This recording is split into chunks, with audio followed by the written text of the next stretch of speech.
సంబంధించి నోటిఫికేషన్ ఇచ్చిన ప్రభుత్వము ఈ ప్రజా ప్రభుత్వము కాంగ్రెస్ ప్రభుత్వం. దానితో పాటు డిఎస్సిలో ఇంటర్మీడియట్ డిగ్రీ స్టూడెంట్స్ కి ఏదైతే ఎన్సిటి గైడ్ లైన్స్ ప్రకారము ఏదైతే అర్హత సంబంధించి ఏదైతే ఎస్సీ ఎస్టీ బీసీ స్టూడెంట్స్ కి ఏదైతే 45 మీరు ఇచ్చిరో దానితో పాటు ఓసీకి 50 ఉందో, కానీ ఎన్సిటి నామ్స్ ప్రకారము ఎస్సీ ఎస్టీ బీసీ యువకులకి 40% ఉండాలి పర్సెంటేజ్ ఇంటర్మీడియట్ లో డిగ్రీలో అప్లై చేసుకోవాలంటే, దానితో పాటు ఓసీకి 45% ఉండాలి. ఈ అంశం పైన మీ దగ్గరకు వస్తే ఆ రోజు ఎవరు కూడా మీరు పట్టించుకోలే. తక్షణమే ఇది ఎన్సిటి గైడ్ లైన్స్ అగేన్స్ట్ గా ఉందని చెప్పని ఏదైతే ఎస్సీ ఎస్టీ బీసీకి 45 ఉన్నదాన్ని 40% తగ్గించి అమెండ్మెంట్స్ తీసుకొని రావడం జరిగింది.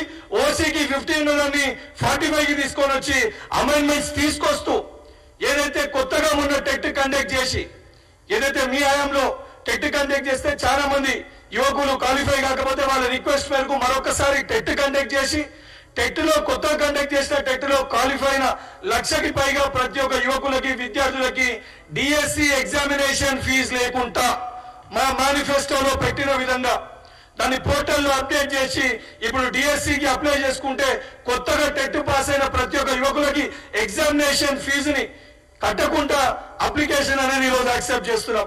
దానితో పాటు 2 years ఏజ్ రిలాక్సేషన్ ఇచ్చినాం, హైట్ ని తగ్గించినాము.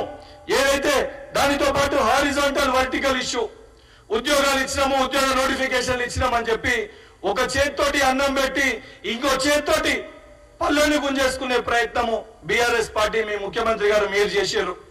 ఆ కోర్టు కేసు చిక్కుముడిలో ఉన్న హారిజాంటల్ వర్టికల్ ఇష్యూని సుప్రీంకోర్టు జడ్జిమెంట్ ని ఆధారం చేసుకొని ఏదైతే జియో నెంబర్ 3ని తీసుకొని వచ్చి హారిజాంటల్ వర్టికల్ ఇష్యూని రిజాల్వ్ చేసి ఈ రోజు 30,000 ఉద్యోగ నియామక పత్రాల్ని ఏదైతే తెలంగాణలో ఉన్న అర్హులైన యువకులకి అందజేసిన ఘనత ఈ ప్రజా ప్రభుత్వం రేవంత్ సర్కార్ది, కాంగ్రెస్ ప్రభుత్వానిది.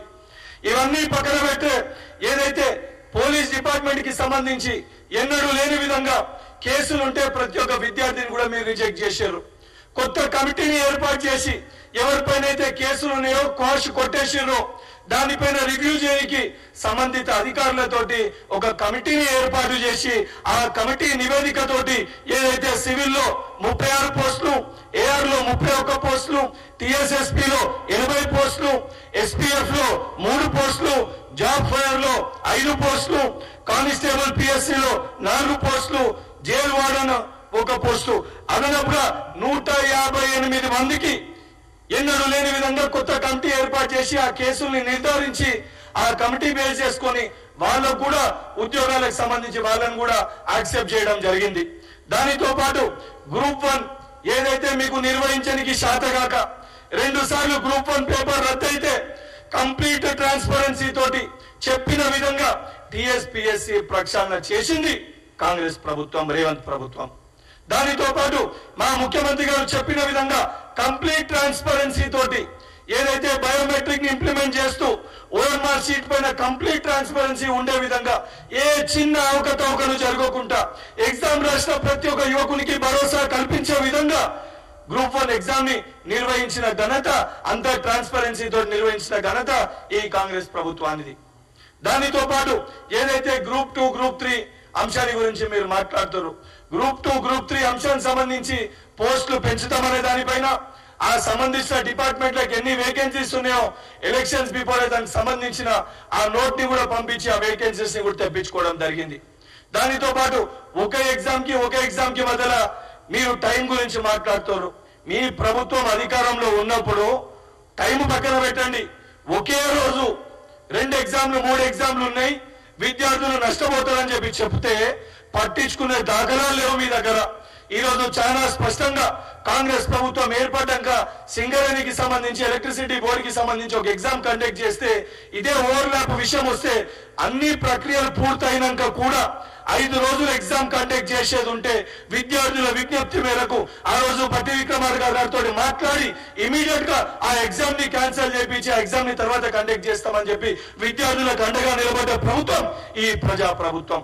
ఇవన్నీ పక్కన పెట్టి ఈ రోజు ఈ అంశాలపైన ఏదైతే గ్రూప్ 1 సంబంధించి 1:50 కాదు 1:100 ఇవ్వాలని చెప్తున్నారు.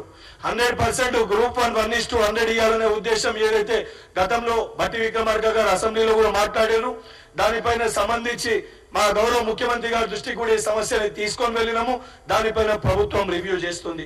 గ్రూప్ 2 గ్రూప్ 3 పోస్టుల పైన కూడా దాన్ని పెంచితే ఏ రకమైన లీగల్ కాంప్లికేషన్స్ రాకుండా ఏ రకంగా ముందుకి తీసుకొని వెళ్ళాలనే ఉద్దేశంలో కూడా ఈ ప్రభుత్వం ఆలోచిస్తుంది. ఆ కోణంలో ముఖ్యమంత్రి గారు కూడా సంబంధించిన టీఎస్పీఎస్సీ చైర్మన్ గారితో కూడా డిస్కషన్స్ నడుస్తున్నాయి.